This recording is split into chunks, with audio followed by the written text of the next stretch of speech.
केसी को देखेंगे उसकी इंपॉर्टेंस क्या होगी। सिंपल सी बात करते हैं इंपॉर्टेंस ऑफ केसी के बारे में।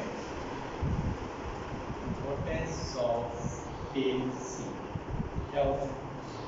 देखिए जी, इंपॉर्टेंस ऑफ केसी से हमें ये पता चलता है कि किसी भी केमिकल जो रिएक्शन होता है, कोई भी केमिकल रिएक्शन, उसका डायरेक्शंस के बारे में हमें पता चलता है कि आया वो बोथ साइड उसकी डायरेक्शन हो रही है, रिएक्शन बोथ साइड हो रहा है, यानी रिएक्टेंट प्रोडक्ट में और प्रोडक्ट रिएक्टेंट्स में कन्वर्ट हो रहा है, या हम ये कह सकते हैं कि वो फॉरवर्ड रिएक्शन हो रहा है, या हम ये कह सकते हैं कि वो मूव कर रहा है रिवर्स की तरफ। ठीक है, तो केसी बेसिकली हमें डायरेक्शंस के बारे में बताता है केमिकल रिएक्शंस के हवाले से। ठीक है, अच्छा अब मिसाल के तौर पर हम इसको सॉल्व करते हैं।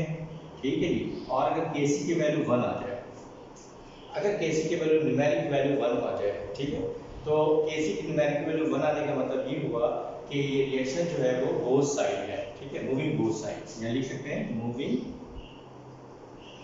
बोथ साइड, यानी क्या, यानी वो रिएक्शन जो होगा दोनों जानिब होगा, यानी रिएक्टेंट से प्रोडक्ट की तरफ और प्रोडक्ट से रिएक्टेंट की तरफ। कब कि जब केसी की वैल्यू अगर न्यूमेरिक वैल्यू 1 आ जाए ड्यूरिंग कैलकुलेशन, तो हम कहेंगे कि वो रिएक्शन जो है वो बोथ साइड होगा। अच्छा, दूसरा ये कहते हैं कि अगर केसी की वैल्यू जो है वो ग्रेटर देन 1 आ जाए, हम कह सकते हैं मिसाल के तौर पर 2 और मोर देन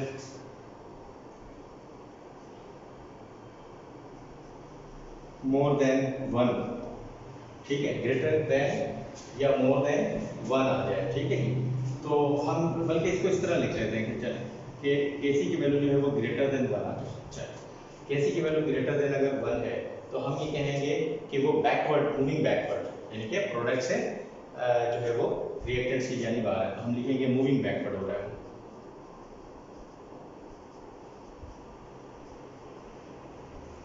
ठीक है जी, मूविंग बैकवर्ड। ठीक है, अब सॉल्व कर रहे हैं, मिसाल में 2 आ जाए, 2.5 आ जाए, 10 आ जाए, 8.6 आ जाए, कुछ भी आ जाए, क्योंकि ग्रेटर देन 1 है तो हम कहेंगे कि वो मूविंग बैकवर्ड है, यानी कि प्रोडक्ट से रिवर्स आ रहा है। ठीक है, रिएक्टेंट्स की जानिब। अच्छा, अगर केसी की वैल्यू जो है वो लेस देन 1 आ जाए, यानी 1 से छोटी वैल्यू का मतलब क्या है, 0.5 आ जाए, 0.8 आ जाए, 0.6 आ जाए, 0.3 आ जाए, तो अगर हम सॉल्व करें उसकी न्यूमेरिकल वैल्यू जो है वो ग्रेटर देन लेस देन 1 आ जाए, डेसिमल में आ जाए, छोटी वैल्यू आ जाए, तो हम कहेंगे मूविंग फॉरवर्ड। तो इसका मतलब वो रिएक्टेंट से प्रोडक्ट की जानिब जो है वो मूव कर रहा होगा, लिख सकते हैं मूविंग फॉरवर्ड।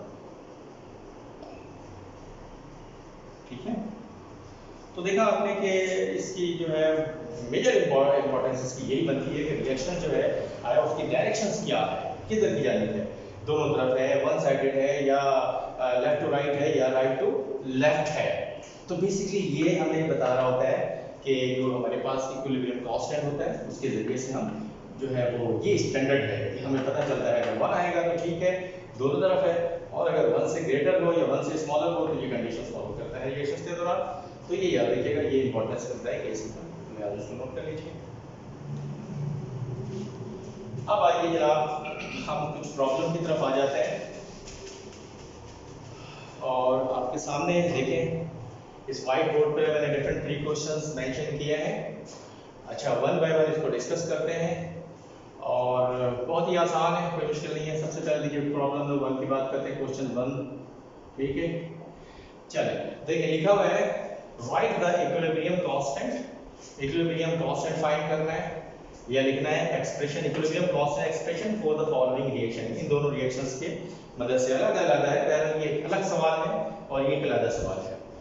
कह रहा है इक्विलिब्रियम कांस्टेंट लिखें, तो हमने आपको बताया था एक फार्मूला कि देखिए बहुत ही आसान था, वो ये था, क्या होता है याद रखिएगा, इक्विलिब्रियम कांस्टेंट का जो फार्मूला सिंपल ये होता है कि सबसे पहले हम आपको लिखते हैं कॉन्सेंट्रेशन ऑफ प्रोडक्ट, तो यहां हम लिखेंगे प्रोडक्ट।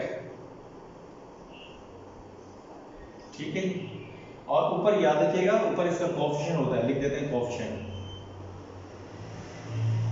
ठीक है, और नीचे क्या होता है, नीचे आपको बताया था रिएक्टेंट होना चाहिए, तो ये आज रिएक्टेंट्स की बात करेंगे, रिएक्टेंट।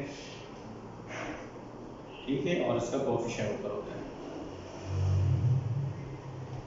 ठीक है, इसका ख्याल रखिए, ये है मेजर फार्मूला कॉन्सेंट्रेशन के लिए, और पीछे भी हमने बार बार इसी फार्मूले को जो है वो बताया है आपको तो आप इसी फॉर्मूले को सामने रखते हुए बहुत ही आसानी से लिख सकते हैं। बहुत ही आसान। ये कोएफिशिएंट क्या है? ये कोएफिशिएंट दरअसल ये है, जैसे हाइड्रोजन है तो इसका कोएफिशिएंट 3 है, कार्बन मोनोऑक्साइड है तो इसका कोएफिशिएंट 1 है, मीथेन गैस है तो इसका कोएफिशिएंट 1 है, इसी तरह हाइड्रोजन ऑक्साइड गैस है तो इसका कोएफिशिएंट 1 है। तो वो है कोएफिशिएंट, ठीक है। अच्छा, अब आइए क्वेश्चन नंबर 1 की बात करते हैं। देखिए 1 में ये कह रहा है कि जनाब हमें इसका केसी लिखना है, तो हम सबसे पहले इक्वेशन लिख लेते हैं। कार्बन मोनोऑक्साइड गैसेस फॉर्म में, जबकि गैसेस फॉर्म में होता है हाइड्रोजन, ठीक है जी, और हाइड्रोजन जाहिर सी बात है H2 की फॉर्म में होता है, और उसके बाद रिवर्सिबल रिएक्शंस की फॉर्म में हमने इसका एरो बनाया, मीथेन गैस ये भी गैसेस फॉर्म में, और दूसरा है हाइड्रोजन ऑक्साइड वेपर्स यानी कि वाटर वेपर्स, ठीक है। ये हमारे पास। अब हमें इस रिएक्शंस की मदद से बनाना है इक्विलिब्रियम कॉस्ट एक्सप्रेशन। बहुत ही आसान। ये फार्मूला भी आपको पता है। प्रोडक्ट का मतलब आपको पता है राइट पोर्शन, और रिएक्टेंट का मतलब होता है लेफ्ट पोर्शन, और कोएफिशिएंट का मतलब होता है इनका जो नंबर ऑफ मोल्स होता है, ये मोल्स को जाहिर कर रहा होता है, ठीक है। तो अब जरा गौर कीजिए कि क्या करेंगे। देखिए हमने लिखना है Kc। सबसे पहले देखिए क्या करेंगे, ये हमारे पास क्या है, प्रोडक्ट है, तो इसको पहले ऊपर लिखेंगे। हमने लिखा देखिए CH4, concentration of CH4 methane gas, product form में लिखेंगे, मल्टीप्लाई फॉर्म में, यानी कि हाइड्रोजन ऑक्साइड यानी वाटर वेपर्स। ये देखें, ये हमने इसको प्रोडक्ट फॉर्म को क्या कर दिया, न्यूमरेटर में शो कर दिया, क्योंकि हमेशा प्रोडक्ट जो है वो न्यूमरेटर में लिखते हैं इस फार्मूले के लिहाज से। अब चूंकि इनका कोई ऑप्शन नहीं था इसलिए ऊपर 1 लिखना मुनासिब नहीं है, इस तरह से छोड़ दिया। अब आइए जरा रिएक्टेंट्स की तरफ। ये है रिएक्टेंट्स। रिएक्टेंट्स में देखिए कार्बन मोनोऑक्साइड, इसकी कॉन्सेंट्रेशन फॉर्म में इसको लिखेंगे कार्बन मोनोऑक्साइड, ठीक है। और उसके बाद हमारे पास ये क्या है, हाइड्रोजन गैस है, हाइड्रोजन गैस किस तरह लिखेंगे H2। हाँ लेकिन याद रखिए ये क्या है, ये इसका कोएफिशिएंट है, या इसको मोल कहते हैं। ये हमेशा याद रखिएगा क्या होता है, स्क्वायर ब्रैकेट या पावर फॉर्म में आता है, लिहाजा इसको याद रखना पड़ेगा। तो देखा आपने, ये है इसका इक्विलिब्रियम कांस्टेंट एक्सप्रेशन, ठीक है। तो इस इक्वेशन का आसानी से हमने निकाल लिया। बस याद रखिएगा कि हमेशा प्रोडक्ट जो है वो न्यूमरेटर में होता है, और किसी भी रिएक्शंस का जो रिएक्टेंट होता है वो डिनोमिनेटर में होता है। और इस बार ये फार्मूला स्टैंडर्ड है, इसी को बेस करके आसानी से बना सकते हैं, ठीक है। देखिए अब अगर आपको समझ में आ गया तो ये आप खुद बना सकते हैं। और पीछे भी हमने डिफरेंट एग्जांपल्स जब हमने करवाए थे किसी चैप्टर के अंदर, तो यहाँ इसके सीधे न्यूमेरिकल्स को हमने, रिएक्शंस को हमने वहाँ यूज़ किया था, तो आप वहाँ से भी चेक कर सकते हैं। और वैसे भी आपको ये बहुत ही आसान है, आपको पता है ये प्रोडक्ट है, इसको ऊपर रखना पड़ेगा, ये रिएक्टेंट्स है, इसको नीचे रखना पड़ेगा, और इनके कोएफिशिएंट को शो कर दें और जवाब आ गया। लेकिन बस ये है कि स्क्वायर ब्रैकेट में शो करेंगे तो ये किसी की कॉन्सेंट्रेशन फॉर्म लिखते हैं। तो ये एक ऐसी एक्सप्रेशन हो गया इस रिएक्शंस का। दूसरा आप बता दीजिएगा, ठीक है। चलिए अब क्वेश्चन नंबर 2 में आइए जी। बहुत ही आसान है, बस सिंपल सा सवाल था ये। अब क्वेश्चन नंबर 2 को देखें, तो क्वेश्चन 2 पढ़ते हैं क्या कहते हैं। क्वेश्चन 2 कहता है for the fixation of nitrogen के फिक्सेशन का फॉलोइंग रिएक्शन टेक प्लेस। ये रिएक्शन दिया हुआ है, देखें जरा क्या है। नाइट्रोजन गैस, ऑक्सीजन गैस, जब ये कंबाइन हो रहा है तो कंबाइन होने के बाद क्या बनाता है, नाइट्रोजन ऑक्साइड गैस बनाता है, ठीक है। अब याद रखिएगा कि 1 मोल of nitrogen gas, 1 mole of oxygen gas जब आपस में कंबाइन होता है तो 2 mole of nitrogen oxide gas की फॉर्मेशन होती है। ये 2 जो है नंबर ऑफ मोल को डिसाइड करता है, ठीक है। आगे आप मजीद क्वेश्चन पढ़ते हैं। When the reaction take place at 15 degree Kelvin, यानी किसी ना किसी कंडीशन को होता है, टेंपरेचर रहता है। The Kc for this is 1.1 10 to the power -5। इसका जो Kc एक्सप्रेशंस की जो यानी इक्विलिब्रियम कांस्टेंट जो है वो गिवन है, ठीक है जी। तो 1.1 10 to the power -5 कहता है if equilibrium constant of nitrogen and oxygen are. अब नाइट्रोजन और ऑक्सीजन के जो इक्विलिब्रियम कांस्टेंट है वो ये है, ये नाइट्रोजन का 1.7 10 to the power -3 और ये ऑक्सीजन का है 6.4 × 10 to the power -3। आगे कहता है मोल पर डीएम क्यूब, तो जाहिर सी बात है इसका जो है वो एक तरह से यूनिट है रिस्पेक्टिवली, ठीक है। How much nitrogen oxide is form, nitrogen oxide की फॉर्मेशन बतानी है कि कितना बन रहा है। तो अब देखते हैं जी क्या होगा। देखें इसके लिए हमें सबसे पहले जो है वो रिएक्शन उतारते हैं जी। देखिए so nitrogen gas, oxygen gas, reactions के लिए arrow two nitrogen oxide gas यानी 2 mole of nitrogen oxide gas.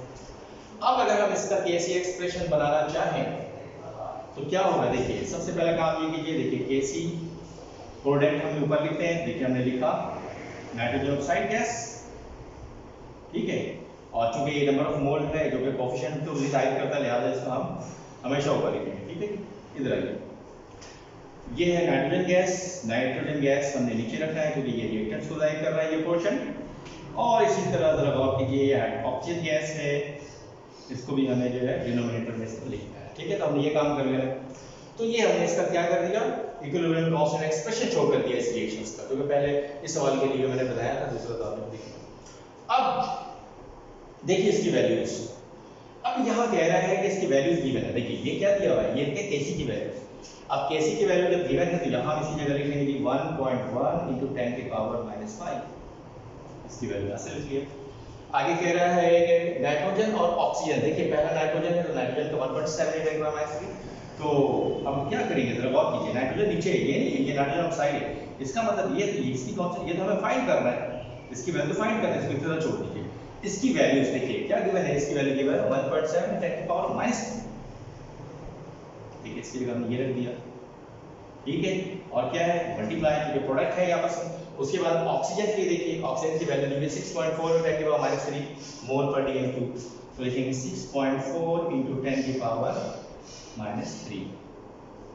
देखा आपने, याद है हमने इसकी वैल्यूज को लिख दिया। पहले ये हमारे पास इक्वेशन था, ये मैचिंग किया, इस इक्वेशन की मदद से ये हमने ये जो है कैसे इक्विलिब्रियम कांस्टेंट फॉर्म कर लिया, और उसके बाद इनकी वैल्यूज जो वैल्यू गिवन थी वो यहाँ हमने स्टडी पढ़ लिया इसको पढ़ने के बाद, और इस और पर इसकी वैल्यू को यहाँ हमने सब्स्टिट्यूट कर दिया जहाँ जहाँ हमें वैल्यू रखना था। अब ये कह रहा है क्या, कहता ये है कि how much nitrogen oxide is form, इसका मतलब बेसिकली हमें ये मालूम है नाइट्रोजन ऑक्साइड, क्योंकि इसकी वैल्यू गिवन है, ये डिफाइन किया है। अब जरा गौर कीजिए, ये पोर्शन जो है वो डिवाइड हो रहा है, इक्वल के दूसरी तरफ जाके क्या करेगा, मल्टीप्लाई करेगा, मैथ तो ये कहता है, तो ये सेपरेट हो जाएगा। तो चलिए हम इसको इस तरह लिख लेते हैं, देखिए नाइट्रोजन ऑक्साइड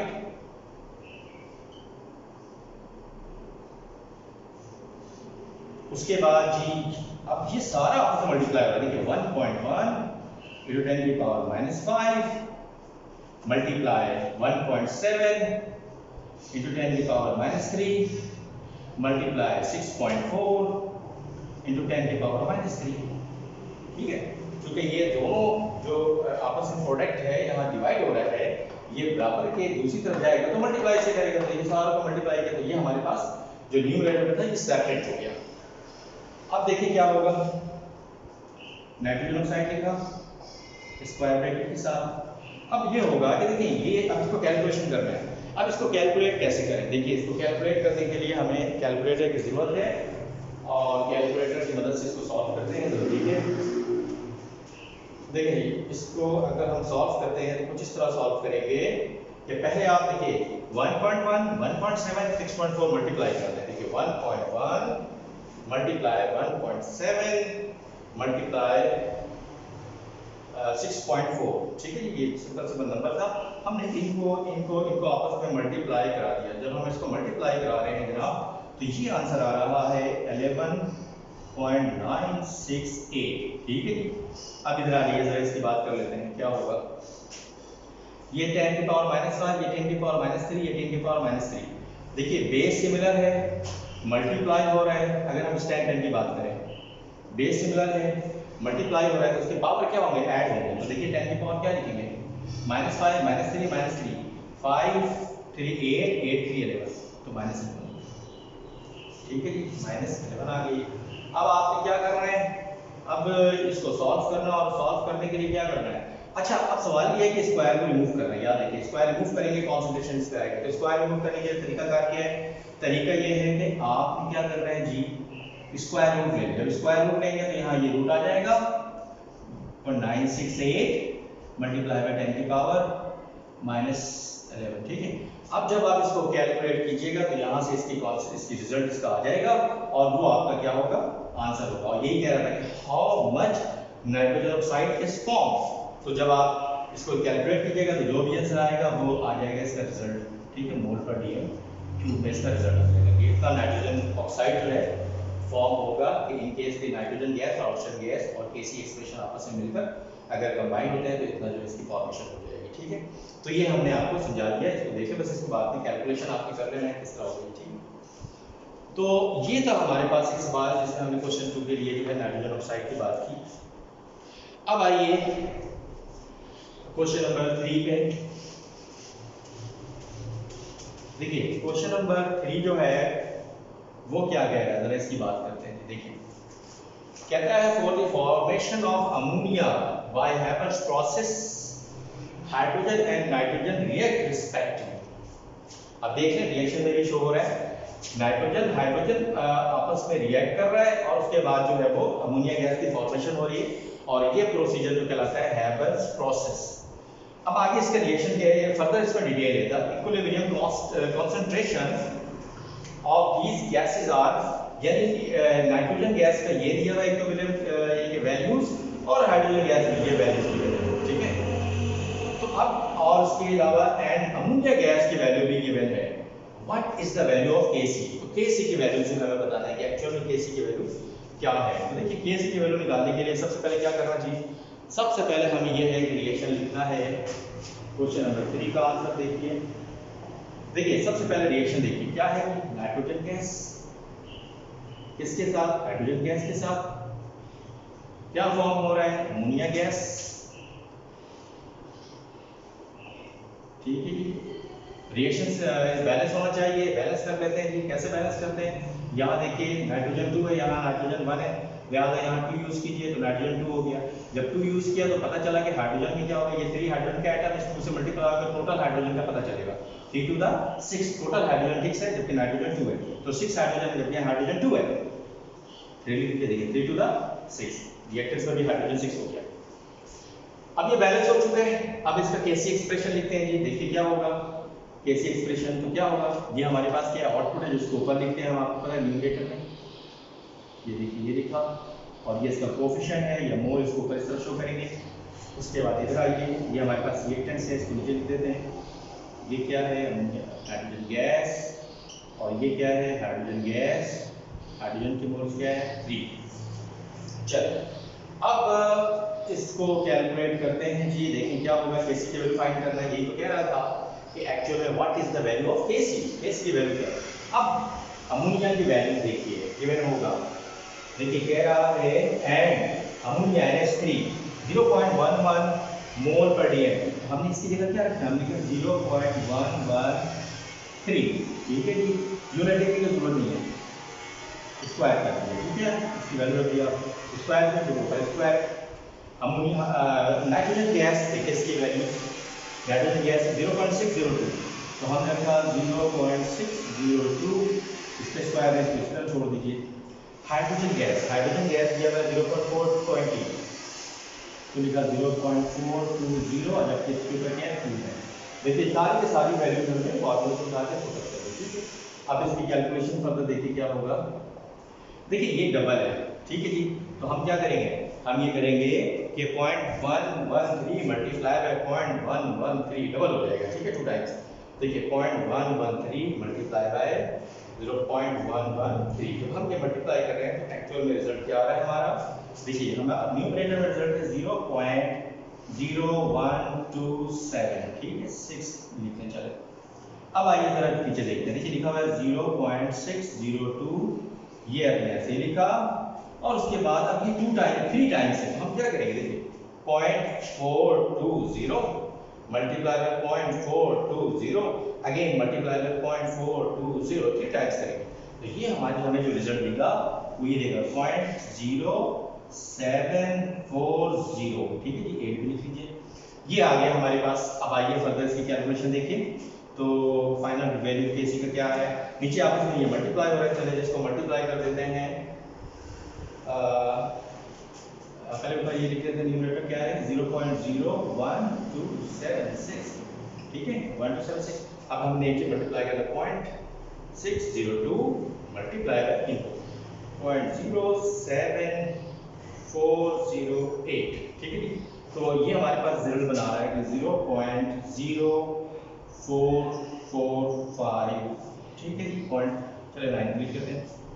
अच्छा अब अगर हम इसको कैलकुलेशन को फाइनल करना चाहें तो देखिए क्या होगा, 0.01276 एंड डिवाइडेड बाय 0.04459। जैसे हमने इसको किया 0.04459 तो हमारे पास जो इसका रिजल्ट आ रहा है 0.286, ये रिजल्ट आ रहा है। और यही कह रहा था कि what is the value of KC, KC का वैल्यू क्या है। तो KC का जो न्यूमेरिकल वैल्यू है 0.286 है। अब देखें इस न्यूमेरिकल वैल्यू से हमें अंदाजा हो रहा है कि चूंकि ये वैल्यूज 1 से लेस देन है, तो 1 से लेस देन है तो मूव किस तरफ करेगा, फॉरवर्ड, ठीक है, रिएक्टेंस से प्रोडक्ट की तरफ। खैर ये तो हमें नहीं यहाँ शो कर लिखना, लेकिन इसमें से क्या था वैल्यू, लेकिन हमने आपको जनरली बता दिया कि एक्चुअल में KC के वैल्यू से हमें अंदाजा होता है कि रिएक्शन का डायरेक्शन किधर है, यानी जो रिएक्शन हो रहा है वो साइड में है, फॉरवर्ड है या बैकवर्ड है। लेकिन हमें यहाँ कह रहा था कि what is the value of KC, तो देखिए ये कैसे निकाल दिया, ठीक है। तो ये हमारे पास सवाल था, इसके हिसाब से हमने बना के कैलकुलेट कर दिया। आपको यकीनन ये बहुत ही आसान लगा होगा, इसमें कोई मुश्किल नहीं है, छोटा मोटा कुछ क्या कॉन्सेप्ट है जो कि आप अच्छी तरह से समझ चुके हैं और बार बार इसकी स्टडी कीजिएगा तो इंशाल्लाह उम्मीद है कि आपको ये 100% जो आपकी कंट्रोल में आ जाएगा। तो इंशाल्लाह अब नेक्स्ट हमारी जो है इंशाल्लाह क्लास बनेगी केमिस्ट्री को चैप्टर 2 के लिए होगी। चैप्टर 1 जो है फिलहाल फिनिश हो चुका है यहाँ, और हम उम्मीद करते हैं कि आप इसको अच्छी तरह से रिवाइज कर लेंगे और बार बार वीडियो को रिपीट करके अपने कॉन्सेप्ट को स्ट्रॉन्ग कीजिएगा ताकि इस चैप्टर में अगर कोई प्रॉब्लम ना हो। और बाकी नोट्स की शक्ल में आप इसके क्वेश्चन बेशुमार हैं जिसको आप पढ़ना पड़ेगा, याद करना पड़ेगा ताकि आप और स्ट्रॉन्ग हो जाए इसमें। तो इंशाल्लाह नेक्स्ट क्लास जो है हमारी चैप्टर 2 के लिए होगा जो कि है एसिड बेस एंड सॉल्ट, इंशाल्लाह नेक्स्ट टाइम देखेंगे। तो आज के लिए इतना ही काफी।